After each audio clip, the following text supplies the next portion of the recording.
እንዴት ዋላችሁ? እናማት በስመ አብ ወወልድ ወመንፈስ ቅዱስ አሐዱ አምላክ አሜን። ያለ ትናንት ቀዳማዊ፣ ያለ ዛሬ ማዕከላዊ፣ ያለ ነገ ዳህራዊ የሆነ ለቀዳማዊነቱ መነሻ ለዳህራዊነቱ መድረሻ የሌለው ፍጥረታትን በቸርነቱ የፈጠረውን ስነ ፍጥረት ትንኝንም እንኳን ሳይዘነጋ የሚመግባት ለኩነተ ሥጋ መጥቶ ከውድቀታችን ያነሳን ለኃይሉት ባይለጸጋ ፍጥረት የማይደርስበት ሩቅ ህሊናት የማያስቡት ምጡቅ አይጨብጡት ረቂቅ በባህሪው ሞት በስልጣኑ ሽረት በመንግስቱ ህልፈት በህልውናው ህድፈት የሌለበት የአባቶቻችን አምላክ ልዑል እግዚአብሔር ከባህሪ አባቱ ከአብ ከባህሪ ሕይወቱ ከመንፈስ ቅዱስ እንዲሁም በስጋ ለመገለጽ ምክንያት ከሆነችን ከእናቱ ከነቢያት ከሐዋርያቱ ከቅዱሳን ከሰማዕታቱ ጋር ሁሉ ስሙ ለዘላለም የተመሰገነ ይሁን።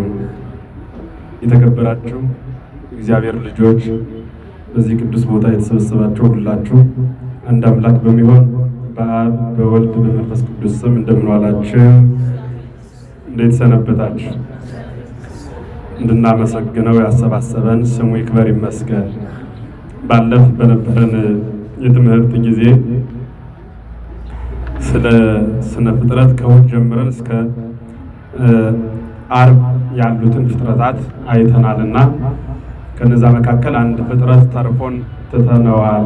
እሱን ፍጥረት ዛሬ እናየዋለን ማለት ነውና የሰው ልጅ አፈጣጠርና ክብር የሚል ንዑስ ርዕስ ነው። ቋሚ ርዕሳችን ያው ሁሌ ርዕስ ስለማይቀያየር እንደምታውቁት ቋሚ መነሻ ርዕሳችን መጀመሪያውና መጨረሻው አልፋና ኦሜጋ ሚል ነው ማለት ነው። ስለዚህ አልፋና ኦሜጋ መጀመሪያውና መጨረሻው ሚል ቃል ነው ማለት ነው። ያንኑ ድምጽ ይዘን በዛ ርዕስነት ተነስተን እየተምዘገዘግን ወደ እርሱ ከእርሱ ተነስተን ወደ እርሱ ነው የምንሄደው። የክርስቲያን ሕይወቱ ከክርስቶስ እስከ ክርስቶስ ይባላል። ሕይወታችን እንደዛ ነው እና በስነ ፍጥረት ታሪክ ደጋግሞ መጻሕፍት የሚነግሩን የስነ ፍጥረት ታሪክ አለና ያንኑ እያነሳን ነው የምንሄደው። እንግዲህ የሰው ልጅ አፈጣጠሩና ክብሩ የሚል ነው የምናየውና ከዚህ በፊት በስነ ፍጥረት የአፈጣጠር ታሪክ እያወራን ስንት ፍጥረት ደርሰን ያቆምነው? 21 ፍጥረት ደርሰን ነው ያቆምነውና 22ኛው የሰው ልጅ ነው ማለት ነው። 22ኛው ፍጥረት የሰው ልጅ ነው። እንግዲህ ሰው ማለት ከአራቱ የስጋ ባህሪ ከሶስቱ ደግሞ የነፍስ ግብራት ከነዚህ ተገናኝቶ የተፈጠረ ሰባት ነገር በባህሪው ያለው ሰብ ማለት ሰብአ ሰባስብ ሆነ አንድም ሰባት ታደረገ የሚል ግስ አለ። ከዛ የተገኘ ሰባትነትን በውስጡ የያዘ ማለት ነው። ሰባት ማለት ፍጹም ማለት ሰባት ብለን ከዚህ በፊት በነበረን አውድ አንስተናል ይመስለኛልና በዛ የሚተረጎም ነው ማለት ነው። ሰው የሚባለው በዛ የሚተረጎም ነው እና የሰው ልጅ ጌጥ ነው፣ አክሊል ነው፣ የተፈጠረ መጨረሻ ቀን ነው። አበው በሁለት ነገር ይተረጉሙታል። አንዱ ባለፈ የነገርኳችሁ ሰውን እግዚአብሔር ቀድሞ ያልፈጠረው ቀድሞ ቢፈጥረው ሌላውን ፍጥረታት እኔም አብሬ ፈጥሬያለሁ የሚል ትዕቢት እንዳያድርበት ነው የሚል ነው። ሌላኛው ደግሞ ለክብር ሲነገርለት ደግሞ መጨረሻ የፈጠረው የሚወዱትን ሰው የሚወደውን ምግብ አዘጋጅቶ እንደሚጠሩት ሁሉ እግዚአብሔር ለአዳምና ለልጆቹ የሚሆነውን ሁሉ አዘጋጅቶ አዳምን እንዳመጣው አንድም ሰው ማለት አክሊል ስለሆነ የፍጥረታት ራስ ስለሆነ በመጨረሻው ቀን እግዚአብሔር ለሰው ልጆች ሁሉ የሚሆን ለሰው ልጆች ሁሉ የሚበቃ ነገርን አዘጋጅቶ ሰውን በእንግድነት ወደዚህ ዓለም ጋበዘው ወይም ፈጠረው ነው። ማንም ሰው ልብሱን ለብሶ ከጨረሰ በኋላ ከምንም ልብስ በፊት ኩፍያ አናት ላይ አይጠለቅም። ልብሶች ካለቁ በኋላ ነው መጠምጠሚያ መጨረሻ ነውና ሰውም የፍጥረታት ዘውድ ስለሆነ መጨረሻ ላይ የተደረገ ልዩ ፍጥረት ተብሎ ይነገርለታል ማለት ነው። እንግዲህ ሰው ማለት ዛሬ የኛ ቀን ነው። አንደኛ የተፈጠርነው ዓርብ ነው። ትምህርቱንም እየተማርነው ያለነውም እንዲሁ ዓርብ ቀን ነው። ዛሬ የማን ቀን ነው አልኳችሁ? የኛ ቀን ነው ማለት ነውና ሰው የሚባል ፍጥረት እግዚአብሔር ከፍጥረታት ለይቶ ቀድሶ አግኖ አልቆ የፈጠረውም ሰውን ነው። ደግሞ እግዚአብሔርን ደግሞ የጎዳም ሰው ነው። እግዚአብሔር በዓለም ታሪክ ሰው ሆኖ አያውቅም። ሰው የሆነው አንዴ ብቻ ነው። ስንቴ ነው ሰው የሆነው? ስንቴ ነው ሰው የሆነው? እግዚአብሔር አንዴ ሰው ሆነ። አንዴም ራሱ ሰው ገደለው። አንዴም ራሱ ማን ሰው ነው የገደለው። ሌላ ሰው አይደል ማለት ሌላ ፍጥረት አይደለም። ከሰማይ መልአክ ወርዶ ነብር በልቶት አንበሳ አስሩጦት ውሃ በልቶት አይደለም፣ ሳት በልቶት አይደለም። ክርስቶስ ከዚህ ዓለም በመዋዕለ ሥጋዌ ተገልጾ ወደዛኛው ዓለም የተሻገረው ራሱ የመጣበት ዓላማ ራሱ የመጣበት አሰራር ቢኖረውም ለሞቱ ግን ምክንያት የሆነው ሰው ነው ማለት ነው። ሰው መድኃኒቱን ሁሉ የሚሰቅል መድኃኒቱን ሁሉ ለሞት የሚዳርግ ፍጥረት እርሱ ማን ነው? ሰው ነው ማለት ነው። እና አባቶቻችን ይሁዳን ያመሰግኑታል። ይሁዳ ሆይ በዚህ በውድ ዘመን ምንም ሳንከፍል ምንድንበት ምንፈወስበትን መድኃኒት የሰጠህን አንተ እኮ ልዩ ነህ ብለው ያመሰግኑታል። ይሄ ፍና ተሳልቆ ይሉታል አበው። የመሳለቅ አርግ እንጂ ምንለው ነገር የለም። አረ ትክክል ነው ምንለው የተሳሳተን ሰው ምን ገልጽበት ሐሳብ ያ ምስጢር የተራቀቀበት ነው ማለት ነውና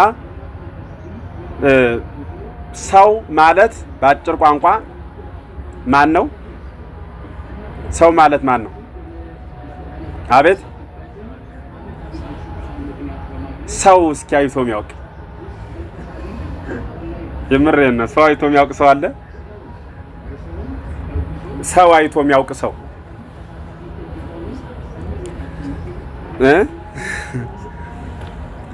ሰው ማለት ፍጹም ማለት ነው ብለናል አይደል?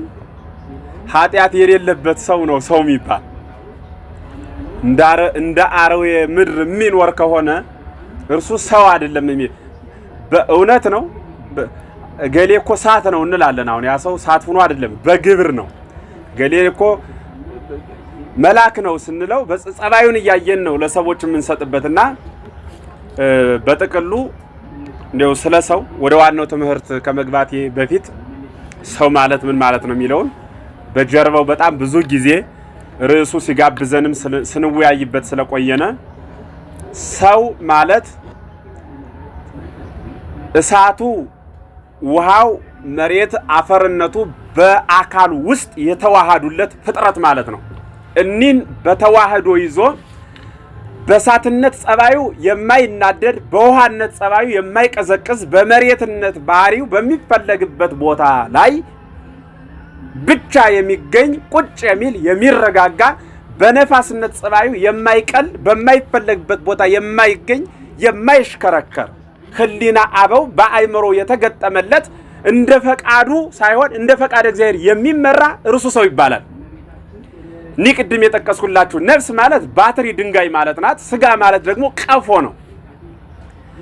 ቀፎ የባትሪ ድንጋይ ሲገባለት እንደሚበራ ሁሉ ስጋም ነፍስ የምትባለዋ ህልው የሆነች ፍጥረት በእርሱ ውስጥ በተዋህዶ ስትገለጽ ያኔ ነባቢ የነበረው ስጋ ነባቢ ይሆናል። መቼ እንዴት እንደተዋሃዱ ግን አናውቅም። እርሱ በፈቃዱ አዋህዷል። ጥያቄ ልጠይቃችሁ፣ ከነፍስና ከስጋ ቀድሞ የተፈጠረ ማን ነው? ከነፍስና ከስጋ ቀድሞ የተፈጠረ ማን ነው? ማን ነው ቀድሞ የተፈጠረው? አይደለም፣ ሰው ነው ቀድሞ የተፈጠረው። ከነፍስና ከስጋ ማን ተፈጠረ የሚል ጥያቄ ብትጠየቁ ማን ነው ቀድሞ የተፈጠረው? ሰው ነው የተፈጠረው። ስጋ ቆይቶ ነፍስ ቆይቶ አይደለም የመጣው።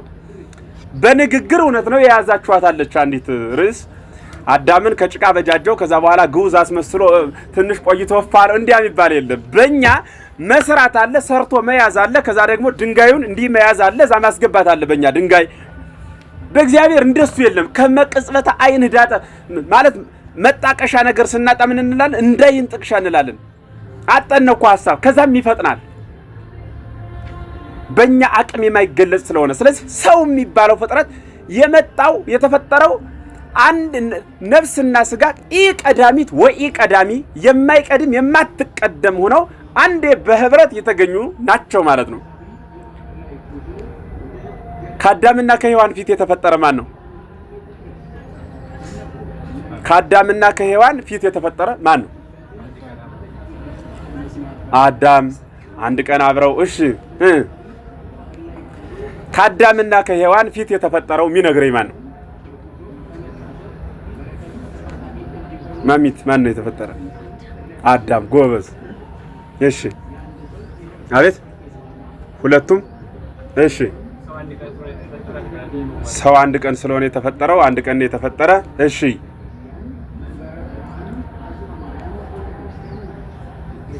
ያልገባውስ ያልገባው የለም? ግሩም ነው። ሰው የተፈጠረው አንድ ቀን ነው የተፈጠረ። ለምሳሌ ምሳሌ ልስጣችሁ፣ በምሳሌ ልግለጽላችሁ አይደል? አሁን እናንተ ቤት ላይ የሚያምር ወጥ ሰራችሁ፣ የጾም ወጥ ማለት የገደፈ ወጥ ማለት ነው። ያ ወጥ ተሰርቶ ተከርኖ ተቀምጧል። ከዛ ወጥ ላይ የሆነ መቀነሻ ዕቃ ይዛችሁ ሄዳችሁ ብትቀንሱት የጾም ወጥ ነው? የጾም ወጥ ነው ወይ? ጥሩ እሺ። የምን ወጥ ነው? የገደፈ ነው አይደል? ጥሩ እሺ። የተሰራ ወጥ ነው? ድግም የተሰራ ወጥ ነው? ምን ወጥ ነው? ይወጥ የተቀነሰ ነው አይደል? ኦኬ። አዲስ ወጥ ተሰራ ይባላል ወይ? አይባልም። ሔዋንን ከአዳም ላይ የተቀነሰች ናት እንጂ የተፈጠረች አይደለችም። የተፈጠረ አዳም ነው። አዳም ተፈጥሮ ከአዳም ላይ ሔዋን ተቀነሰች ነው የሚባለው። ከተሰራው ላይ የተቀነሰችው እንጂ አዲስ ግኝት አይደለችም። ምክንያቱም እግዚአብሔር ፍጥረታትን የፈጠረ ከመቼ እስከ መቼ ነው? ከእሑድ እስከ መቼ? እስከ ዓርብ። ሔዋን ደግሞ የተፈጠረች መቼ ነው? መቼ ነው የተፈጠረችው? አቤት ዓርብ አይደለም። መቼ ነው የተፈጠረችው ነው ያልኩት። ምን ቀን ነው ለሚለው ጥያቄ ነው እናንተ ዓርብ የምትሉኝ። መቼ ለሚለው በስንተኛው ቀን የሚል ጥያቄ ነው በውስጡ ያለው። በስንተኛው ቀን? በስንተኛው ቀን? በስድስት። እግዚአብሔር ይስጥልኝ። እናንተስ በስንተኛው ቀን ነው? አቤት በስድስተኛው ቀን። በጣም ጥሩ ቁጠሩልኝ። በስድስተኛው ቀን ዓርብ አዳም ተፈጠረ። ከዛ ዓርብ 1፣ እሁድ 2፣ ሰኞ 3፣ ማክሰኞ 4፣ ረቡዕ 5፣ ሐሙስ ቀን ነው የተፈጠረችው። አቤት እሁድ ነው የተፈጠረች። መቼ ነው የተፈጠረችው?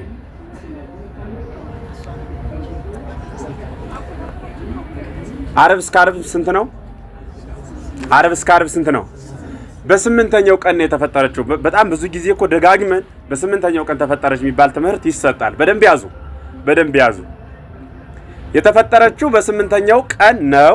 የተፈጠረችውም ዓርብ ቀን ነው። አዳም በተፈጠረበት ሰዓት ነው። አዳም 3 ሰዓት ተፈጠረ ዓርብ ቀን። እርሷ በሳምንቱ ደግሞ ከርሱ የተገኘችው ምን ቀን ነው? ዓርብ ቀን ነው የተገኘችው። ስለዚህ እግዚአብሔር ስንት ቀን ነው ፍጥረት የፈጠረ? ስንት ቀን ነው የፈጠረው? ከእሑድ እስከ መቼ? ከእሑድ እስከ መቼ? እስከ ዓርብ ነው የፈጠረው። ከእሑድ እስከ ዓርብ ፈጥሮ ድግም ደግሞ በስምንተኛው ቀን አሁን ፈጠረ ይባላል? አይባልም። ምክንያቱም ዋይረፈ እግዚእ እምኩል ግብሩ፣ ጌታ ከሰራው ስራ ሁሉ ምን አለ? አረፈ ተብሎ ስለተጻፈ። ስለዚህ አሁን ምንድነው የሆነው? መቀነስ ነው። ተቀንሳ የተገኘች ግኝት ናት ማለት ነው። ግኝት ናት ማለት ግኝት አዳም ነው። እርሷ ደግሞ ከአዳም ላይ ምን ያለች ናት? የተገኘች ናት ማለት ነው። ይህ ምስጢር የተራቀቀበት ይህ የሰው ልጅ ይባላል ማለት ነው። እና እንዲያ ጸባየ አዳም የሚባሉት ከመሳቱ በፊት 7 ዓመት ከ17 ቀን ከ3 ወር ከ3 ቀን ከ3 ሰዓት የነበረባት ገነት ይቺ ገነት በዛ በንጻ ጠባይ ሳያድፍበት ህዋሳቱ ተስማምተው ይኖሩ የነበረ አዳም ያልተፈቀደለትን እጽ በልቶ ሲወርድ ግን እውክ ሆነ ማለት ልጆቹ የሚወልዳቸው ልጆች በአካላቸው ውስጥ ባለው ገጸ ባህሪ የሚፋጠኑ ሆኑ። ለምሳሌ ሰው ከ1 ዓመት እስከ 20 ዓመት ያለው ነፋስ የሚባለው ገጸ ባህሪ የሚሰለጥንበት ማለት ነው። በጣም የሚሮጥ ምንም ቸኩል ሳትሉት ሩጥ ሳትሉት የሚሮጥ ይሆናል። ከ20 ዓመት ጀምሮ እስከ 40 ያለው ደግሞ ምንድነው? እሳትነት ገንዘቡ የሆነ እሳት የሰለጠነበት ያልተስማማለት ወይ አቃጥየው አንድጀው የሚል መትቸው የሚል በጉልበቱ የሚበቀል ማለት ነው። ከዛ ቀጥሎ ደግሞ ከማን ከ40 ጀምሮ ደግሞ እስከ 60 ያለው ደግሞ የምን ዘመን የውሃ ቀዝቃዛ የሚሆንበት ከዛ ደግሞ እስከ አቅመ መቃብር መቼ እንደሚደርስ አይታወቅም። እስከዛ ያለው ደግሞ የምን ዘመን ይባላል ማለት ነው? የምን ዘመን ይባላል? የመሬት ዘመን ተብሎ ይገለጻል። ስለዚህ ሰው የሚባለው ፍጥረት እኒህ ህዋሳት የሚፈራረቁበት የሆነ ገነትን ሲያጣ ነው። በገነት በነበረበት ጊዜ ግን አንድ የሆነ ገጸ ባህሪ ነው የነበረው። ከዛስ መተፈጥሮቱ የሰው ተፈጥሮ የሚቀያየር ሆነ ማለት ነው። የሚቀያየር ሆነ ባህሪውን ሳይለቅ ግን በባህሪው ውስጥ እየኖረ የተለያየ ሐሳብ ውስጥ የሚገባ ፍጥረት ሆነ። ይህ የሚዋጅቅ አንዴ ሳት የሚሰለጥንበት አንዴ ውሃ ህዋሳቱ ያልተስማሙለት ምን አይባልም? ሰው ተብሎ ለመነገር አያስደፍርም። አዲያ ምን እንባል ካላችሁ ያው ሰው ነው የምትባሉት፣ ባህሪያችሁ ሰው ስለሆነ ማለት ምን ባለው እንደዛ ነው። ሌላ ስም አናወጣም፣ አዲስ ስም አናወጣም። እና የሰው ልጅ አፈጣጠርና ክብር በመጨረሻም ቅድስት ሥላሴ ለሰው አስፈላጊ የሆኑትን ነገሮች ሁሉ ፈጥረው ካዘጋጁለት በኋላ ሰውን በመልካችን እንደ ምሳሌያችን እንፍጠር ብለው ዓርብ ዕለት በጠዋት 4ቱን ባህርያተ ሥጋ 3ቱን ግብራተ ነፍስ አዋህደው አዳምን የ30 ዓመት ጎልማሳ አድርገው በማይከለ ምድር በቀራንዮ ፈጠሩት። በማይከለ ምድር በቀራንዮ ፈጠሩት። ልብ በሉ። አዳም የተፈጠረው የት ነው? አዳም የተፈጠረ ቀራንዮ። እሺ፣ አዳም የተፈጠረ ማይከለ ምድር፣ አዳም የተፈጠረ ገነት ያላለ የለም። እሺ፣ አዳም የተፈጠረ የት ሀገር ነው? አቤት። እሺ፣ ማይከለ ምድር ማናት? ማይከለ ምድር ማናት? አቤት። የት ሀገር ነው የምትገኝ? አዳም የተፈጠረባት ሀገር አንታርክቲካ፣ አውስትራሊያ፣ አውሮፓ፣ እስያ፣ ሰሜን አሜሪካ፣ ደቡብ አሜሪካ፣ አፍሪካ የት ውስጥ ነው የምትገኝ? ኢትዮጵያ። እግዚአብሔር ይስጥልን። ጥሩ ነው የሰማችሁትን ነው የምንታረጉ። የታሪክ ጻፊዎች ሁሉም ዳዊት አሉ አንዱ ባለቀኔ መርዳአ ምሳሌ ያለ ሀገሮ አሉ። ምንድነው ቄስ ተማሪ የት ሀገር ነው የመጣ ካሉት ሁሉም ቄስ ተማሪ ሀገሩን ከፍ ነው የሚያደርግና ዳዊት ደግሞ እመቤታችን ሀገር ብሏት አይደለ ሀገሩን ከፍ ያደርጋል ብለው በምስጢር ነው ሰምና ወርቁን የተራቀቁበትና አንዳንድ ይሄ የአይምሮ ዘገምተኝነት የገጠማቸው ግለሰቦች የእስራኤልን ታሪክ ቆልፎ ኢትዮጵያ ውስጥ ለማግባት የሚሄዱበት ርቀት እኔ በጣም ያሳዝኑኛል። እግዚአብሔር በሚያውቅ እኛ እግዚአብሔር እኮ ወልደ እግዚአብሔር ኢየሱስ ክርስቶስ ለዓለም ነው የመጣው። ህዝብና አሕዛብ፣ ባሪያና ጌታ፣ አይሁዳዊና አሕዛባዊ፣ ሞዓባዊ የሚባል የለም። ከዚህ በኋላ ሁላችሁ በክርስቶስ አንድ አካል ሆናችኋል ተብለን ተነግሮናል አይደል? እንዴት እንዲህ ተብለን አሁንም እዛ የሰውን ታሪክ ወደኛ መጎተት ተገቢ አይደለም። ማይከለ ምድር የምትባለው እስራኤል ናት። ሰርጎ ምድር የምትባለው ማለት ነው። የምድር ጌጥ የምትባለው ባለፈው እኮ ተናግሬያለሁ። የምድር ጌጥ የምትባለው እርሷ ናት ብዬ። ስለዚህ ይቺ እስራኤል የምድር ጌጥ ናት። የተፈጠረ አዳም ከርሷ ነው። ከርሱ መካከል ደግሞ ቀራንዮ ማለት ጌታ የተሰቀለበት ነው። ጌታ ኢትዮጵያ ውስጥ ተሰቅሏል። እንዴት? ከዛ ነው የተፈጠረው። ኤዳም የምትባል ምድር ናት። የተፈጠረበት ምድር ደግሞ የምትባላለች ኤዳም። ከዛ መካከል ነው አንስቶ እግዚአብሔር አዳምን የፈጠረው ማለት ነው። እግዚአብሔር የፈጠረው አዳምን ከዚያ በኋላ ከዛ ፈጥሮ እሺ ገነት ያለም ሰው አለ። ገነት ፈጥሮ ገነት አስገባው ይባላል እንዴ? ይባላል። ከመሬት ስለፈጠረው እኮ ነው የት አስገባው የሚባለው? የት አስገባው የሚባለው?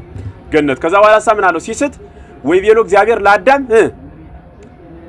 መሬት ነህና ወደ መሬት ምን ትላለህ ትመለሳለህ ያለው ወደ ተገኘህባት ምድር የተባለ መሬት ላይ የሰው ልጅ ስለተገኘ ስለተፈጠረ ወደዚህ ምድር ለሞት ነው ነፍሱ ከስጋው ይለይ ዘንድ ነው ወደዚህ ሰው የመጣው ማለት ነው። ስለዚህ አራቱ ባህርያተ ሥጋ የሚባሉት አፈር ወይም መሬት ማለት ነው፣ ውሃ፣ ነፋስ፣ እሳት ሲሆኑ ግብራተ ነፍስ የሚባሉት ደግሞ ነባቢት፣ ሕያዊትና ለባዊት ናቸው ማለት ነው። ለሥጋ አራት ባህርያት ለሥጋ አራቱ ባህርያት አገናኝቶ ለነፍስ ሶስቱን ግብራት ሰጥቶ ስለፈጠረው እግዚአብሔር ሰውንን ሰብ አለው ማለት ነው። እግዚአብሔር ሰውን ማን አለው? ሰብ አለው። ሰብ ማለት ቅድም እንዳልነው ምን ማለት ነው? ሰባት ማለት ነው። ልዩ ስሙን ግን ማን አለው? አዳም አለው። አዳም ማለት እንደ ድንክ ያላጠረ እንደ ራይት ያረዘመ። ድንክና ራይት የሚባሉ ድንክ ማለት ሽምብራ ለምዝግዝግ አውርደው የሚበሉ የሚባሉ በጥንት ጊዜ በነ ዘመነ አቤልና ቃየል ከጥፋት ውሃ በፊት የነበሩ ፍጥረታት ናቸው። ምን ማለት ድንክ። በእነሱ ዘመን ደግሞ ራይት የሚባሉ እለይ ገፈቱ ደመናት የሚባሉ ደመናን በዚህ በደረታቸው ደመናን የሚገፉ ረጃጅሞች ነበሩ እና አዳም እንደነርሱም አረዘመም እንደ ድንኮች ምን አላለም። ስለዚህ ምን ማለት ነው? አዳም ማለት መልከ መልካም እንደ ራይት ያረዘመ እንደ ድንክ ያላጠረ ነው ማለት ነው። ሌላው ይህ ቀረው የማይባል ያማረ መልከ መልካም ነው። ሰው በእግዚአብሔር አርአያና አምሳል የተፈጠረ ነው። ሰው ባሪያ እግዚአብሔር ተፈጠረ ስንል ምን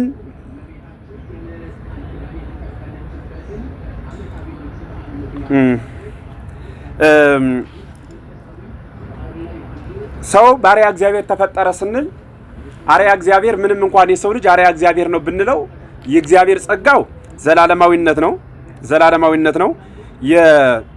የሰው ልጅ ግን የሚሰጥ ነው፣ ጸጋ ነው ማለት ይነጠቅማል። ከተቀበልህ ታጠዋለህ፣ ከኖረህ ግን አታጠውም። መኖር ማለት በባህሪ የተሰጠ ህልውና ነው።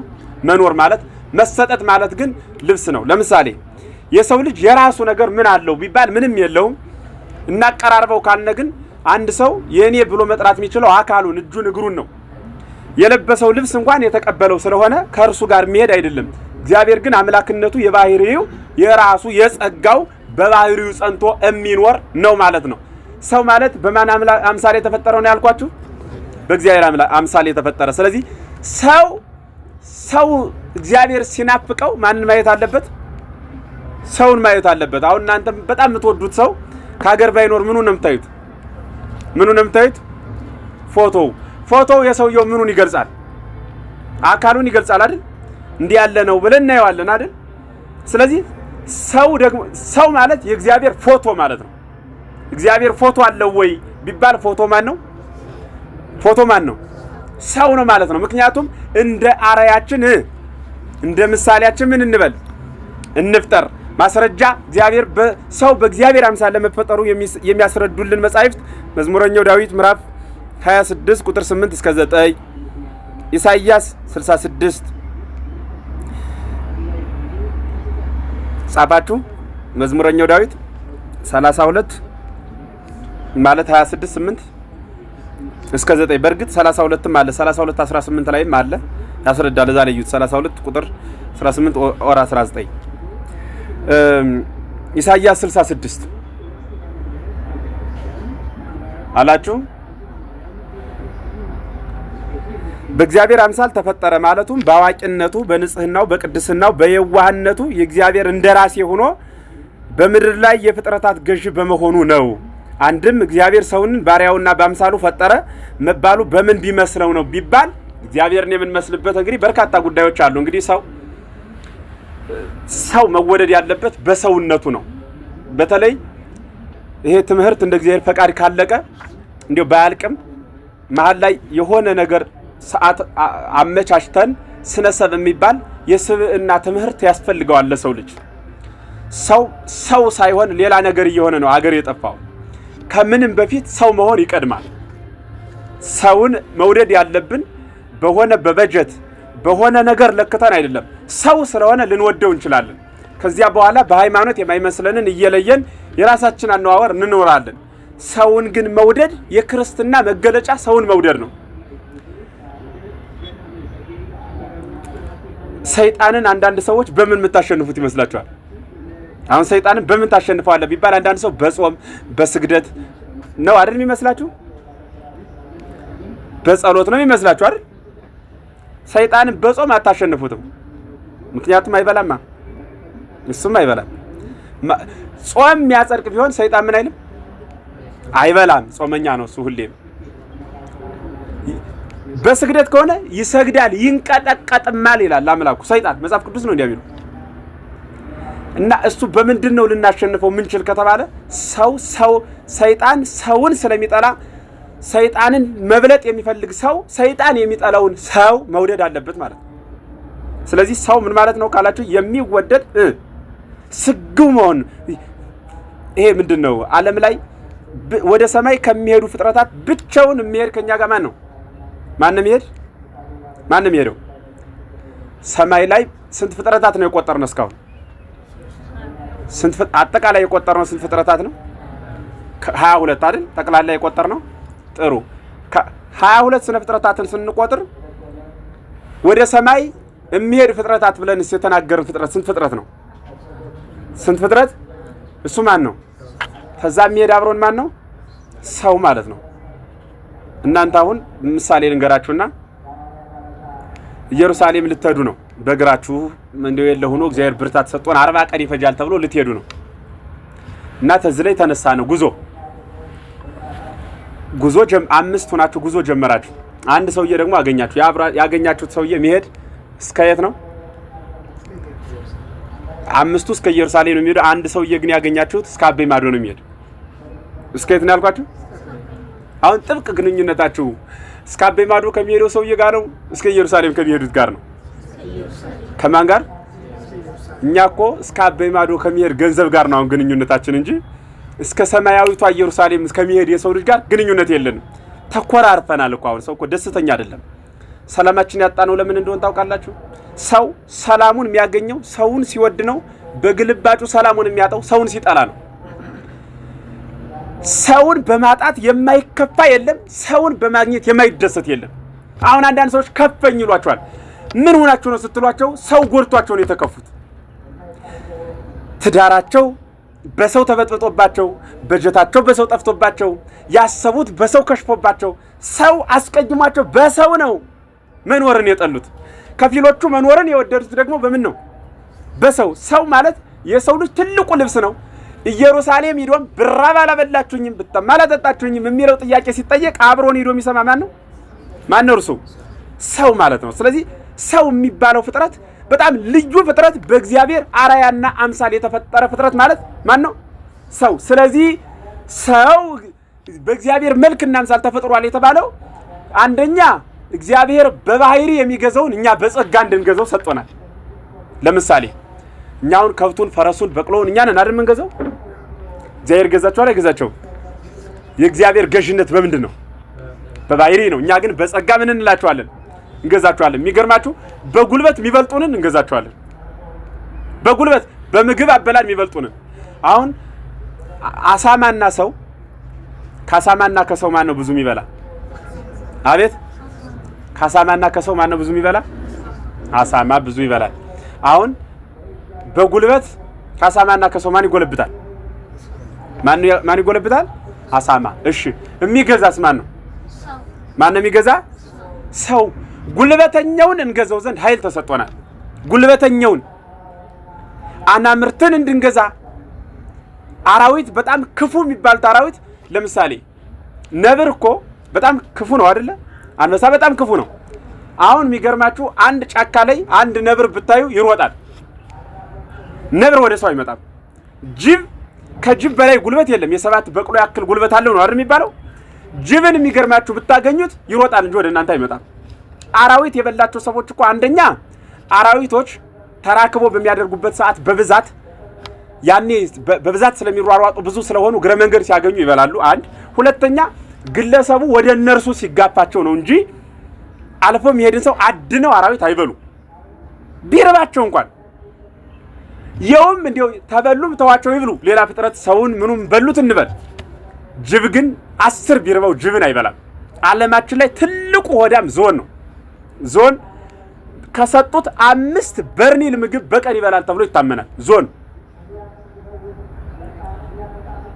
የሚገርማችሁ ግን ዞን ሲርበው ወይም አጦ ዞንን በልቶ ያውቅ።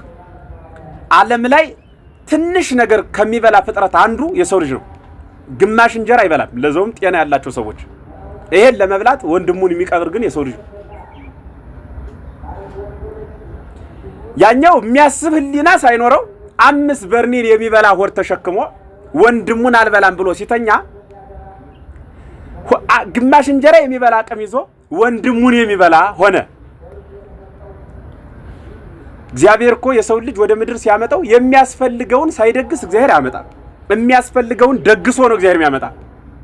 የሚያስፈልገንና እኛ እኮ ድግስ ሰው ስንጠራ ድግስ ሰርግ አድርገን እናውቃለን አይደል? የምንጠራው ሰው ከአቅማችን በላይ ሆኖ እንዳይተርፍ አዲያኛ በዚህ እግዚአብሔር በፈጠራት ትንሽያ አእምሮ ድግሱንና ሰውን የምናገናዝብ ከሆነ እግዚአብሔር ምድር ላይ የደገሰውን ድግስና እንዲወለድ የሚያደርገውን ህዝብ እኮ ያውቃል። እህል ውሃችን ካለቀ ምን በለው ነገር ምድር ላይ ከጠፋ አንድ ቀን ያሳድረን እግዚአብሔር። እስካለን ድረስ ደግሞ እግዚአብሔር የከፈተውን እግዚአብሔር ሳይዘጋው ያድር ማለት የሚባለው። ሰው ግን እንዲያ ብሎ በእግዚአብሔር ስለማያምን የሚቀብር ሆነ እንጂ እኒን የከፉ አራዊት እንዲገዛ ማን ሰጥቶታል? አንደኛ እግዚአብሔር ማለት ነው፣ በጸጋ እንዲገዛ። ሌላው እግዚአብሔርን የሚመስለው በምንድን ነው ቢባል የሰው ልጅ በንጽሐ ጠባይ በሉ። እስኪ ሁላችሁ በሉ፣ በደንብ በሉ። በምን ይመስለዋል? በንጽሐ ጠባይ ማለት በእውቀት ማለት ነው። ንጽሐ ጠባይ የሚባል በጥቅሉ እውቀት ማለት ነው። ሰው እግዚአብሔርን በምን ይመስለዋል? በእውቀት ይመስለዋል። በእውቀት ማለት ምን ማለት ነው? እግዚአብሔር ሰውን ሲፈጥረው በእውቀት አክብሮ በቅድስና ቀድሶ በንጽሐ ጠባይ ራሱን አስመስሎ በስጋም በነፍስም ራሱን አስመስሎ ነውና የፈጠረው ማለት። በስጋም በነፍስም ራሱን አስመስሎ ንጽሐ ጠባይ አዋቂ አድርጎ የሚከፈውን የሚጠቅመውን የሚሆነውን የማይሆነውን እንዲያውቅ አድርጎ ነው የፈጠረው። የሰው ልጅ ትልቁ ማለት ትንሹ እግዚአብሔር ይባላል። በምላስ ምን እናገረውን አይደለም እላችሁ። ህሊና የሚባል አለ አይደል? እዚህ የተገጠመ ስንሰርቅ ለምንድን ነው የምትሰርቅ የሚለው እርሱ የሰው ልጅ ህሊና ነው። እዚህ የተገጠመ የተፈጥሯችን አንዱ መለኪያ እርሱ ነው። እና ሰው የሚባለው ፍጥረት በእግዚአብሔር ዘንድ የከበረ ከመሆኑን ባሻገር ማንን የሚመስል ፍጥረት ነው? በነጻ ጠባዩ ማንን የሚመስል ሲፈጠር እንዲያው ነው የተፈጠረ። ኃጢአተኛ ሆኖ አልተፈጠረም። እንደ ነጭ ልብስ ግን ይሄን ነጭ ልብስ አሁን ጥቁርም ቀይም ቀለም ብቀበው ይስማማዋል አይደል? የሰው ልጅም ጽድቅም ኃጢአትም የሚስማማው ሆኖ ነው የተፈጠረ እንጂ ለኃጢአት የሚያደላ አድርጎ ግን እግዚአብሔር ምን አላለውም? አልፈጠረውም ማለት ነው። ሌላው ባገዛዝ ማለት ነው። ባገዛዝ ማለት ምን ማለት ነው? እግዚአብሔር በባህሪ በነፍስ በፈቃድ የሚገዛውን የሰው ልጅ በጸጋ በስጋ በግድ ይገዛዋልና ነው። ቅድም ስላችሁ የነበረው ማለት ነው። ባገዛዝ በመግዛት ማለት ነው። ሌላው በመልክ ይሄንም ነግሬያችኋለሁ። ሰው የማንን መልክ ይመስላል ብለናል? የእግዚአብሔር መልክ። እኛ የሰው ልጆች አይን፣ ጆሮ፣ እግር እንዳለን እግዚአብሔርም እንዲሁ ምን አለው? አይንቱ ሰለ እግዚአብሔር አበጻድቃኑ ወስለቱ ወእዝኑ ሰለ እግዚአብሔር አበስለቱ አይደለ? እግዚአብሔር ጆሮ አለው፣ አይን አለው አይደል? ምን እንዴት ማስረጃ መጻሕፍት ልንገራችሁ። እግዚአብሔርም የማይመረመር ረቂቅ እጅግር አለውና ነው። መዝሙረኛው ዳዊት 33:15 ኢሳይያስ 66:1 ኢሳይያስ 66 ቁጥር 1 እኒ መጻሕፍቶች መዝሙረኛው ዳዊት 26:1 ጀምራችሁ አንቡት። መዝሙረኛው ዳዊት 118 ቁጥር 73 ላይ 118 ቁጥር 73 ላይ ሌላው በነፍስ በምን ይመስለዋል እግዚአብሔር ማለት ሰው እግዚአብሔርን በምን ነው የሚመስለው? ሌላው በነፍስ ማለት ነው። እኛ የሰው ልጆች ልብ፣ ቃል፣ እስትንፋስ እንዳለን ሁሉ ሥላሴም ልብነት፣ ቃልነት፣ እስትንፋስነት አላቸውና ነፍስ ለባዊት፣ ነባቢት፣ ሕያዊት እንደሆነች ሁሉ ሥላሴም ነባቢያን፣ ለባውያን፣ ሕያዋን ናቸው ማለት ነው። ነፍስ እንግዲህ በባህሪዋ ምንድናት ብለናል? ነባቢት ናት፣ ለባዊት ናት፣ ሕያዊት ናት። ሕያዊት ናት ማለት አጠፋም ምትኖር ማለት ነው። ሕያው ማለት የሚኖር ማለት ነው። ሀይወ ኖረ ነው ግሱ። ሕያው ማለት ነዋሪ፣ ሕያዊት ማለት የምትኖር የማትጠፋ ናት ማለት ነው። እሷ ማናት? ነፍስ። ነባቢት ናት ማለት ትናገራለች ማለት ነው። ለባዊት ናት ማለት ልብ ታደርጋለች ማለት ነው። ማናት? ነፍስ ማለት ነው። እግዚአብሔርም እንዲሁ ነባቢ ነው። ምን ይላል? ይናገራል። ለባዊ ነው። ምን ይላል? ልብ ያደርጋል። ሕያው ነው። ምን ይላል? ይኖራል። ይህ ተከፍሎ ይሰጣል። ለባዊ ነው። ልብነት ለማን ነው ገንዘቡ? ለአብ ነው። የአብ ነው። ከዛስ ደግሞ ምንድነው? ሕያው ነው። ሕያውነቱ በማን ነው? የመንፈስ ቅዱስ ነው። እንደገና ማን ቀረን? ነባቢነት ነው። የሚናገር ማን ነው? ቃል ነው። እርሱ ማን ነው? ወልደ እግዚአብሔር ኢየሱስ ክርስቶስ። ስለዚህ የሰው ልጅ በነፍስ ማንን ይመስላል አልነ? እግዚአብሔርን ይመስላል። የሰው ነፍስና ስጋ ከእናትና ከአባት ይከፈላሉ። ነፍስና ስጋ የሰው ነፍስና ስጋው የሚከፈለው ከማንና ከማን ነው? ከእናትና ከአባት። እግዚአብሔር አዳምና ሔዋንን ከፈጠራቸው በኋላ ብዙ ተባዙ ምድርን ሙሏት ብሎ የመረቃቸው ምርቃት እስከ ዕለተ ምጽአት ያች ትጸናለች። እስከ ዕለተ ምጽአት የመረቃቸው ምርቃን እስከ መቼ? እስከ ዓለም ፍጻሜ ትጸናለች ማለት ነው። ስለዚህ የሰው ስነ ተፈጥሮ በዚህ ልክ የሚገለጽ መደምደሚያ ሆኖ መጨረሻ ሆኖ የተፈጠረ ማን ነው ማለት ነው? ማን ነው እሱ? ሰው ነው ማለት ነው። ስለዚህ የሰው ልጅ ፈቃድና አወዳደቅ የሚለውን በደንብ እናየዋለን። ይሄ ሶስተኛ መድረኬ ነው መሰለኝ ዛሬ እና ለዛ ነው ደከም ብሎኛል። እግዚአብሔር እንደፈቀደ የሰው ልጅ ነፃ ፈቃድና ምን ያልኳችሁ አወዳደቅ ነፃ ፈቃድ መሰጠቱ ድቀቱን አመጣበት መውደቅ የሚባለውን ማለት ነው። ስለዚህ እግዚአብሔር ነፃ ፈቃዱን ለድቀት ወይም ደግሞ ለመውደቅ ምክንያት የሆነበት ነፃ ፈቃዱን ያጣው የሰው ልጅ እንዴት ነው የሚለውን በደንብ የምናይበት ርዕስ ነው የሚሆነን ማለት ነው። እና ለዛሬው በእርግጥ ሰዓታችንም ጨርሰናል ለካል እኮ በጣም ብዙ ሰዓት አተረፉ ዛሬ ብያለሁ። እንደዛ ነው። እግዚአብሔር የቀጣይ ቀን ሰው ይበለ። ሌላው ጥያቄ ሲኖራችሁ ጥያቄ ለፕሮግራም መሪዎች እየጻፋችሁ ስጡ። ጥያቄ እመልሳለሁ። ዝም ብሎ ትምህርት ብቻ እንዳይሆንባችሁ እንደባለፈው ጥያቄ ሲኖር ከዚህ አትሮንስ ላይ ያስቀምጡልኝ፣ ለኔ የምንገሩኝ። እንደዛ እናድርግ። በግል ህይወት ማማከር የምትፈልጉ ችግር ላይ ያላችሁ ተስፋ መቁረጥ በተለይ በሴቶች በኩል በጣም እኔ እናንተ ትሆኑ ተስፋ የቆረጣችሁ አትሆኑ አላውቅም። በጣም ብዙ ስልኮች በተለያየ ቦታ ይደወላሉና ተስፋ የመቁረጥ ዘመን ነው እንዴ እላለሁ። በጣም እገረማለሁ። ብዙ ሰው ተስፋ ይቆርጣልና እንዲሁ በሕያው እግዚአብሔር ነው የምለምናችሁ፣ ተስፋ አትቁረጡ። የሰው ልጅ ተስፋ የሚቆርጠው በምን ምክንያት ነው ካላችሁ ተስፋ በሚቆረጥበት ነገር ላይ መታመን ሲጀምር ነው። ተስፋ የሚቆርጠው በሚጠፋ ነገር መታመን ሲጀምር። በገንዘብ የምትመኩ ከሆነ ገንዘቡ የጠፋ ቀን ተስፋ ትቆርጣላችሁ። በሰው የምትመኩ ከሆነ የምትመኩበት ሰው የሞተ ቀን ተስፋ ትቆርጣላችሁ።